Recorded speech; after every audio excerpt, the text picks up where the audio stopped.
Hey guys, good morning.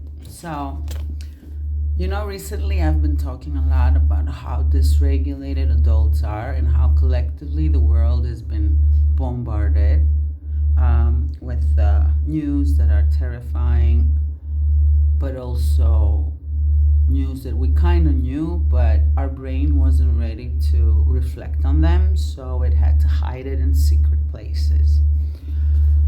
I think that people who are advocating for children, people who are helping children, people who just generally care about children, and most of all parents, are in a really dysregulated state right now, even if they don't realize it.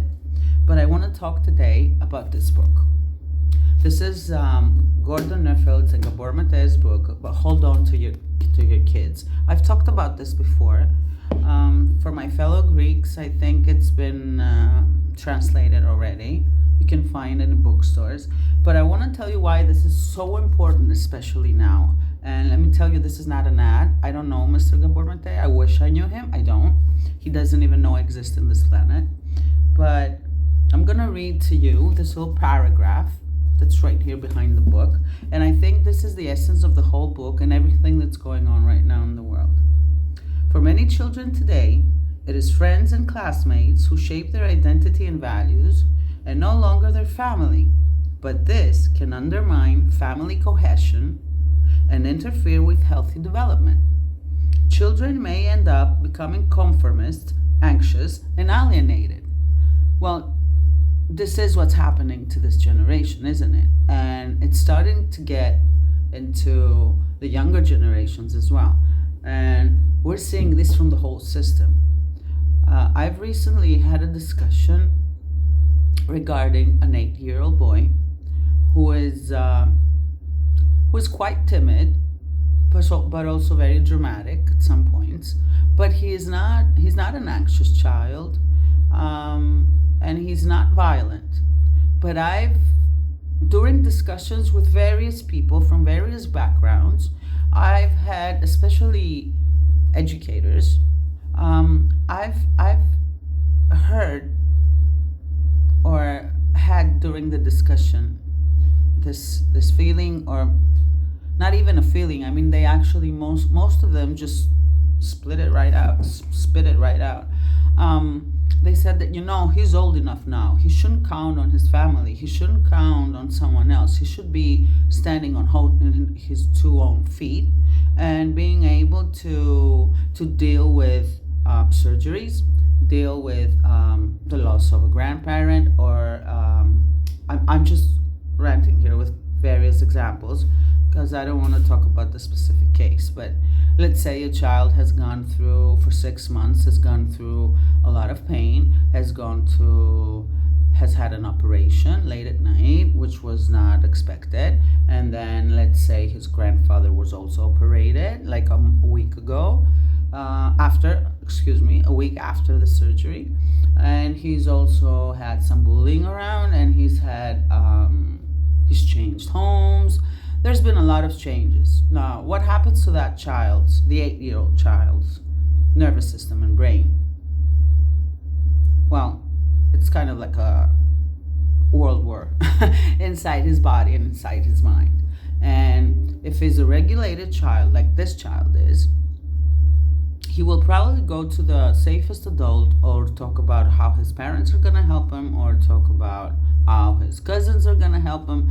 Just generally try to find a safe place and a safe adult, or a safe idea in his head that there are people around him to help him. But what does the education system do now? And I'm not just talking about schools. There is this whole narrative out in our society that kids need to be independent about 4 or 5 years old. Well, it's impossible. Please read this book. Please read it. Because we can't have 7-year-olds and 8-year-olds and 10-year-olds guiding each other and talking to each other and thinking that they are old enough to make decisions for their lives, or having teachers tell them that no, you can't have my help, you have to go deal with it yourself. Something is really, really wrong with our society, and for some reason we're trying to create tiny adults, and they're not. They're tiny humans in development, like my book says, but they're not tiny adults. And if we don't educate ourselves on the nervous system and the brain stages and how our brain affects our personality, how our nervous system affects every move we make, I'm sorry, but if we don't educate ourselves on that, we will never ever be able to protect our children. And this is a period in society where we can see that children are being hurt in various ways. And parents are so confused because they're trying so hard. So if you want to talk more about the nervous system, the brain, if you want to learn more about what's going on and how we react according to our brain and our nervous system, that's what I'm here for. I'm here to guide people and to help them understand more things about their nervous system and their brain development, about their kids' nervous system and their kids' brain development. And, we don't have to be scientists, but it's okay to get educated on things. It's okay not to follow orders or not to follow what the educators tell you or what other people tell you. Try to read. Find someone. Find a coach, find a therapist, find someone who can help you discuss the things you read and learn, because there's like a ton of information around. So, guys, hold on to your kids. It's mind blowing. It explains why we need to keep our kids close to the family. It explains why they shouldn't be guided and they shouldn't be dealing and reflecting with other kids before they're 13.